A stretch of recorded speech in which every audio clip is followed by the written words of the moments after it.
Ian Shefflin turns down a deal with Afghanistan to suit up for the Clemson Tiger football team. We'll talk about it right here on Locked on Clemson.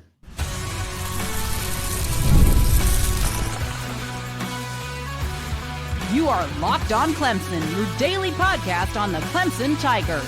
Part of the Locked On Podcast Network, your team every day. What's up, Tiger fans? Morgan Thomas here, Clemson fan, Clemson grad, host and producer of Locked on Clemson, part-time host and producer over on 105.5 FM The Roar. Thank you so much for making Locked on Clemson your first listen every day. You know, we're part of the Locked on Podcast Network, your team every day. Big salute to the everydayers out there who come in Monday through Friday and watch and listen to this show and support us every single week. You are the heartbeat of the show, and we really appreciate it. Also, shout out to the first-time listeners. If that is you, then hit that like and subscribe button so you'll never miss an episode going forward. And go check out the previous episodes as well. Today's episode is going to be jam-packed. We're going to talk about tight ends, and we're going to talk about the matchup against LSU with those tight ends, but specifically who Clemson has, who do I think they're going to use more often than not, and moving forward, how 2025 will go. Before we get into it, though, I want to let you know that today's episode is brought to you by Monarch Money. You can take control of your finances with Monarch Money. Use code LOCKEDONCollege at monarchmoney.com for 50% off your first year. You know, one of the big stories is that Ian Shefflin, former Clemson basketball player, really good basketball player, by the way, has joined the Clemson football team to be a tight end for 2025. And, you know, no one's expecting him to be the next Dwayne Allen or Jordan Leggett, but everybody is asking how he will be used. Will he be a threat in the red zone? Will he be used often at all?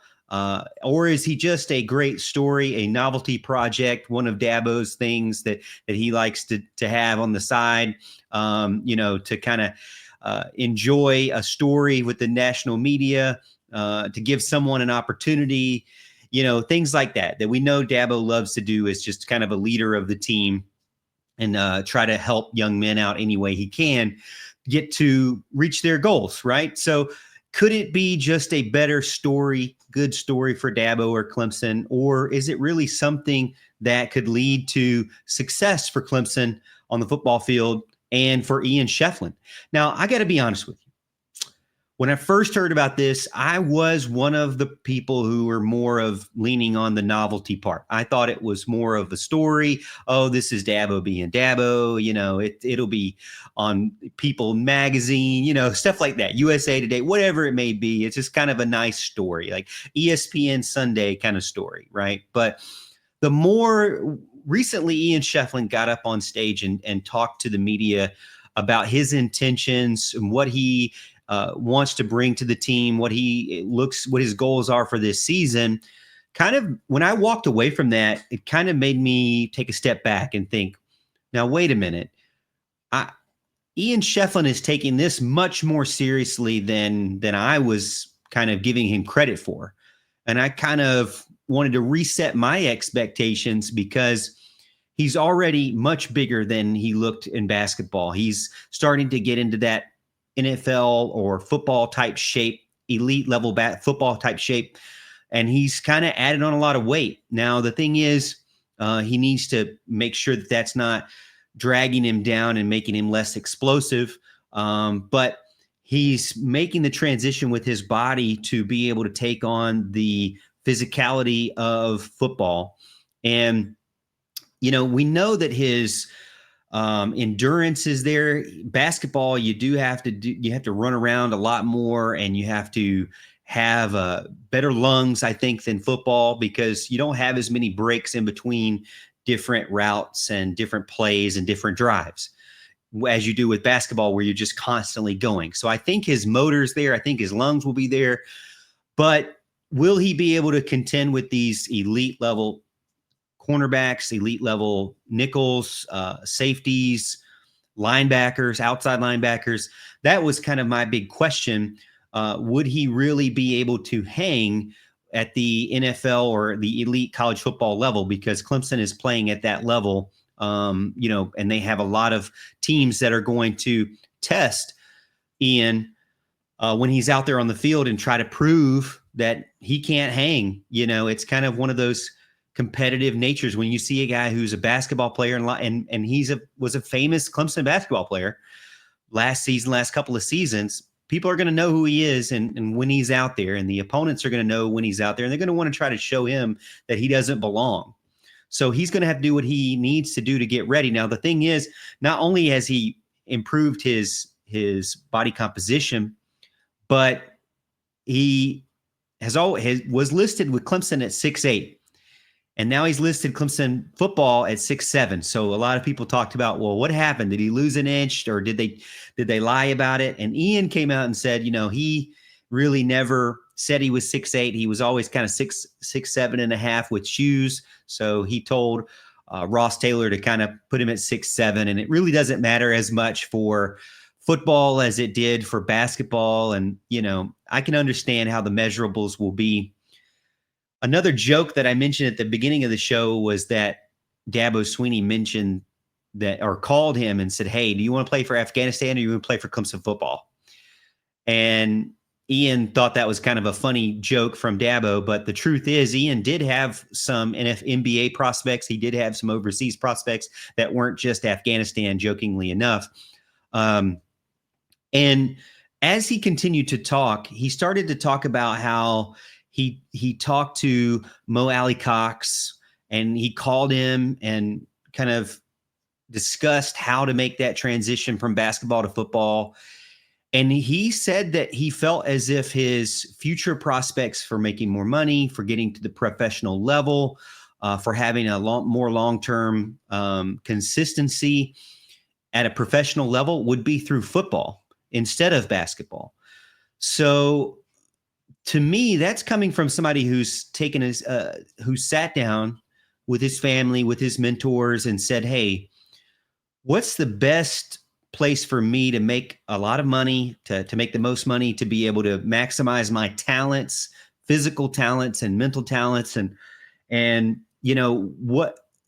where do I have the best chance of becoming a professional?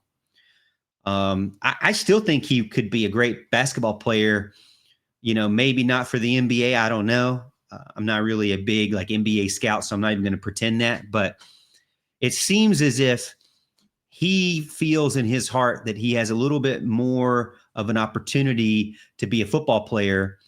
And he said that this is his goal. His goal is to go and get into the NFL as a tight end currently.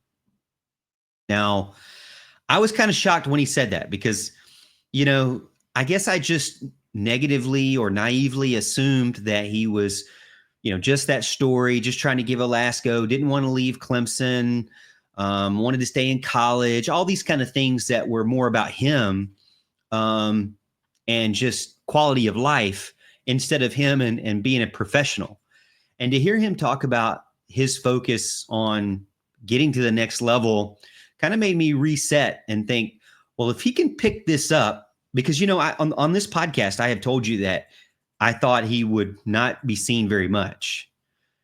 But if he can pick it up and he can prove that he can be physical enough in the trenches and help with blocking and help with the schemes and be able to get open in space. And we know he can win those one-on-one matchups. I mean, he was doing it against really tall guys in basketball, taller guys than him. He was out physicaling them. And so would he be able to do it against linebackers? I believe so. Would he be able to do it against safeties, especially those that are shorter than him, which the majority of teams are not going to have 6'7" safeties or linebackers to match up with him.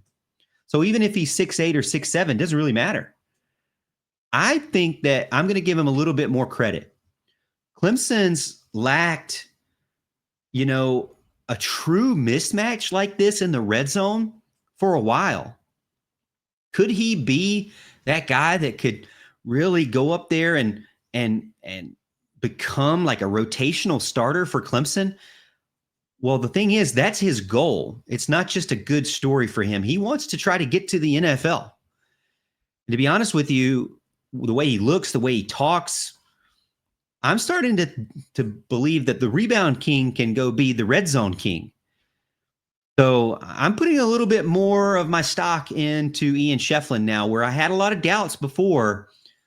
I do feel like you're going to see him more than just the cleanup duty.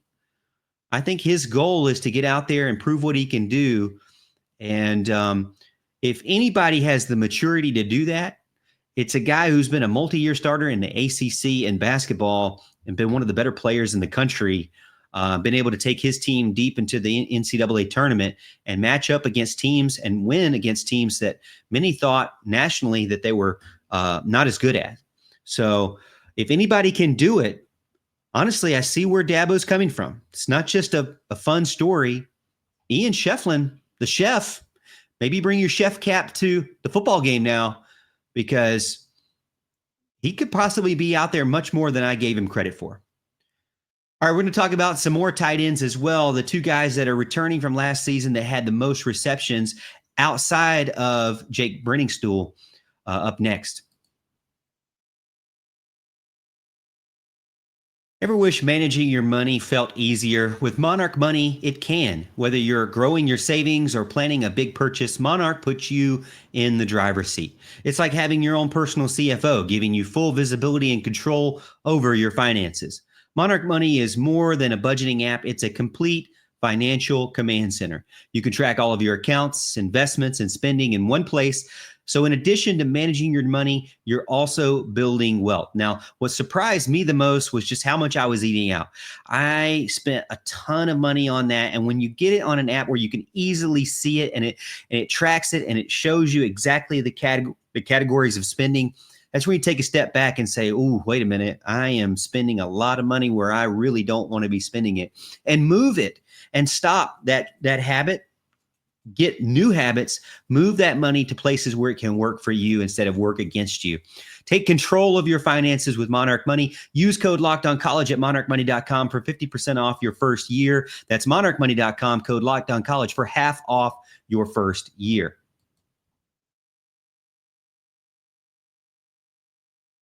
Now, I'm looking at the stats from last season and the receiving stats for Clemson. You have Antonio Williams leading the way. Bryant Wesco Jr. second up with 700 yards. Antonio Williams, 904 yards. Bryant Wesco Jr. with 708 yards. TJ Moore with 651 yards. And then fourth on the list with Jake Brenningstool at 530 yards. So Jake Brenningstool also had second most tight ends or touchdowns on the team at 7. So he was used in the red zone. He was used to move the chains. And 530 yards is now gone and 7 touchdowns is now gone. So where is Clemson going to make up for that in 2025? Well, Olsen Pat Henry would be your next tight end up. He had 9 receptions for 121 yards and had a pretty good average, to be honest with you, a better average than Jake Brenningstool. So he got some bigger catches than Jake, and he himself had 3 touchdowns. So to me, I do like what I saw from OPH. I know he's recovering from some of those off-season cleanup surgeries that they've had, but I do trust that he's going to be one of those guys that could be tight end 1. I don't think Ian Shefflin is going to start the red zone king, the rebound king. I don't think Ian Shefflin's going to start as the number 1 tight end for the Clemson football team at the very beginning of the season. It would be a shock for me if Ian Shefflin was out there in the first or second drive against LSU, even though it's at home, unless they get out to some crazy lead. I do think early on in the season, I would not expect Ian Shefflin immediately, unless he just completely wows and is way better than any of these guys I'm going to talk about now, which I don't know. I don't think that would be the case. But for me, I'm going to lean more on Olsen Pat Henry starting it out for Clemson in 2025. I do believe that he's got that physicality. He's 6'3", so he's not as tall as Ian Shefflin, 240, about the same size. But I believe that he will be the first guy out the gate. I do like what I saw from him, and he's a very diverse kind of tight end that can make the defense kind of second guess how they're going to guard them. I believe that he is pretty good at blocking as well. He was graded pretty high in run blocking, and both run blocking and pass blocking. For situational, attack, I think that's where you probably go with maybe a Josh Sapp, and maybe you go with an Ian Shefflin in those scenarios. So if you need like a big time, like shocking play, it seemed like they used Josh Sapp for that, where he would trick the defense and get open, and you didn't even know how he got that wide open. So maybe Josh Sapp is that change of pace type tight end. Olsen Pat Henry for me would be that every down guy. Bentancur is that young guy who needs to get in the mix. I don't really know much about him other than we really just haven't seen him. We know he had a pretty good spring. So we'll have to see what he can do. But for me, my list would be OPH, Josh Sapp, and then probably Ian Shefflin mixed in with Josh Sapp for that situational depth. And then Bentancur continues to show where he can play, because he is the youngest of the guys, and I think he'll get kind of the last up. But he is one of the better recruits that Clemson's had at the tight end position, top 100 guy according to some of the outlets out there, and should be able to come on strong as well. Now, how much better or how much more will Olsen Pat Henry be used? Somebody's got to fill the gap. I do believe that OPH, I feel like he's going to at least double what he had, maybe triple what he had. So I could see him close to 400 yards himself. So to me, the yardage wise is going to be made up by Olsen Pat Henry. And then maybe he doesn't get as many touchdowns. Maybe it's Ian Shefflin or Christian Bentancur or somebody else that they spread the wealth with the touchdowns. But that's how my pecking order would be for the tight ends. Is it one of the best tight end groups that Clemson's had? I don't know if it's one of the best. I don't know if they have a mega star on the roster for tight end. It's still a lot of question marks there. But I think I do trust all of those guys. And the thing about tight end is they don't have to be the superstar. They don't need a mega star tight end at all, because they still have Antonio Williams. They still have Bryant Wesco. Those guys, and with TJ Moore, I mean, you're going to have to give them the ball much more often than your tight end. And then you sprinkle in Tristan Smith, who's added to the mix. You're going to have to give him more opportunities as well. So Clemson has those guys, and don't let me forget, Tyler Brown is back from injury. So for me, you're not going to need a 400, 500-yard tight end. Maybe Olsen Pat Henry only gets 200. Maybe those guys only get 200 shared between them, because you are kind of losing Troy Salato, who had about 300 himself. So there's 800 missing there. You could spread out, give maybe 500 to Tristan Smith, and then you'd get about 300 to spread out between the tight ends. So it's not a lot. And that is saying that they match the 3,000 or close to 4,000 yards passing. So I do think that Cade Klubnik is going to surpass 4,000 yards in 2025. That's one of my predictions for the quarterback group. So I think he's going to have 40 touchdowns or more. I think he's going to have more than 4,000 yards passing. So that gives them 200, maybe 300 more yards there too. But I feel like TJ Moore, Bryant Wesco, Antonio Williams, Tyler Brown, those guys are going to take all of those, unfortunately. So the tight end position really doesn't have to do a ton as far as get a lot of yards. They will be used extremely situationally, I think, for that red zone matchup, for the help with the blocking when needed if the offensive line starts to struggle there. So when you really think about that, who's going to be your best blocker? Probably OPH. Who's going to be your change of pace guys? Probably Josh Sapp and Ian Shefflin and Christian Bentancur in your rotation of those three guys. That's kind of the realistic thought that I have. But again, they don't have to do a lot to be a significant factor for the team. They may not show up on the stat book as much as Jake Branningstool, but they're definitely going to be needed, just not as kind of at that high volume, I think, in 2025. All right, we're going to finish up the show talking about that matchup against LSU. You know, that's the big thing is I know I told you kind of the newcomer. I've told you the pecking order. Now let's try to tell you exactly what my thoughts are on our, if I was LSU, how I would shut them down and what Clemson can do to make sure that doesn't happen.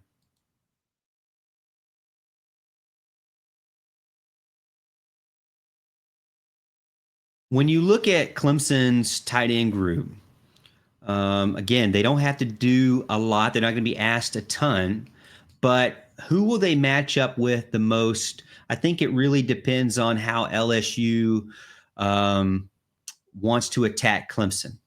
Will they use their star guy and Harold Perkins Jr., who's recovering from ACL, but is full go here in the fall camp? So I'm not concerned about him and his ACL. I mean, he tore his ACL almost a month will be a year from now, or over a year of recovery for Perkins.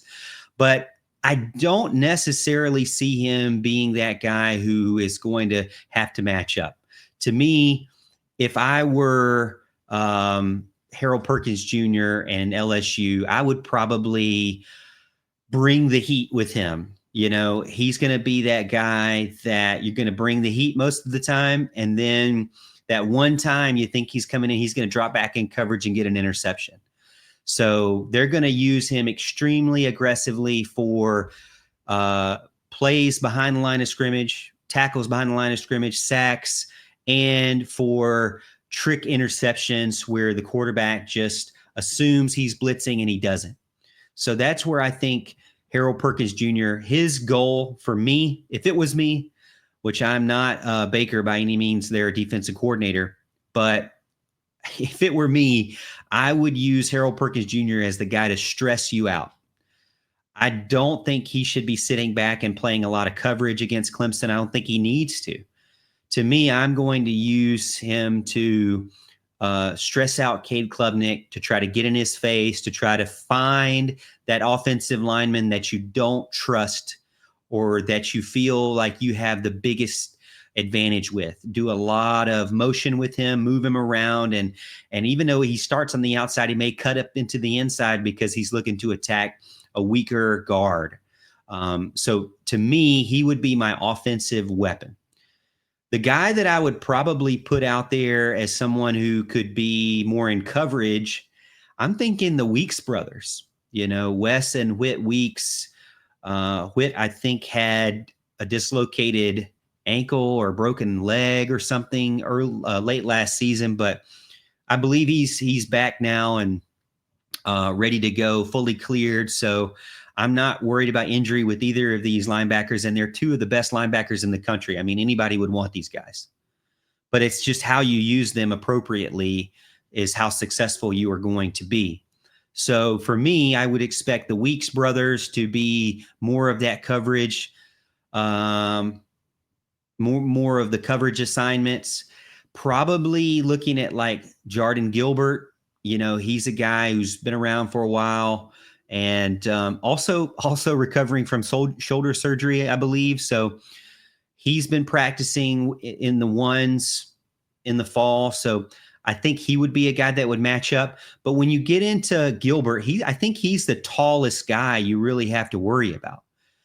And again, if you have Ian Shefflin, you still got like 4-5 inches on everybody, maybe 7 inches on some of these guys. I mean, I don't think that even though AJ Halsey is your transfer from Houston and he was really good for the Big 12, you know, can he match up with a super tall guy like OPH? Well, OPH is like 6'3", but more like Ian Shefflin, who's 6'7". You know, that's where a matchup concern would be. To Marcus Cooley, we know that NC State really really hated that they lost him. But he's not tall enough to match up against Ian Shefflin. So that's kind of my thing is maybe you do. And I'm actually talking myself out of it while I'm all out of my notes while I'm doing the podcast. So this is par for the course for Morgan Thomas here to convince himself otherwise. But maybe Ian Shefflin does get used early in the season just because he's so much taller than everybody else. And I don't think that height is really that thing, but man, Ian Shefflin can rebound. We know he can out rebound literally anybody in the country on the basketball court. So can he do it in the football field with the pads on, the helmet and everything? We'll see. It'd be a little bit more difficult for sure. But, if you've got just one tight end, maybe you're looking at a Cooley, a Perkins, a Gilbert matchup there. If you got two tight ends, that's probably where you could stress out LSU. So maybe when Clemson gets closer to the red zone, maybe you do actually see two tight end looks from Clemson. I never would have thought I'd be saying that, but I don't think they're going to be wanting to play a 4-3 like our lad says, or like some people have told me that's kind of their. I like them having more of a 2 linebacker look than a 3 linebacker look for LSU. So I could see them being in a 4-2-5, just like what we think Clemson's going to be in. So in that case, you're going to have Gilbert, you're going to have Cooley, you're going to have Halsey maybe in that mix, and maybe you then just go with size. It really kind of depends on how the matchup's going to be. All right, let's see this.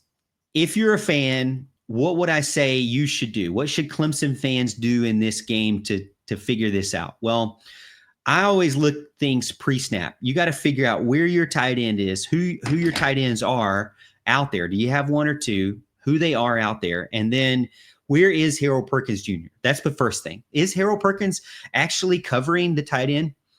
That would be a shock to me, but if he is, and if you're Cade Klubnik, you got to think, is he actually covering the guy or is he blitzing in? That's where maybe the motion will come into play. Maybe they move Shefflin around more. Maybe they put in Olsen Pat Henry in motion more.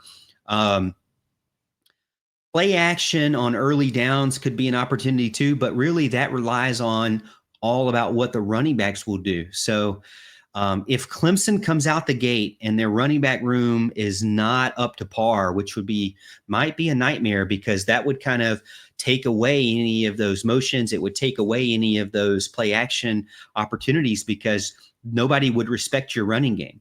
So I look for Adam Randall to kind of help get the tight ends open as well.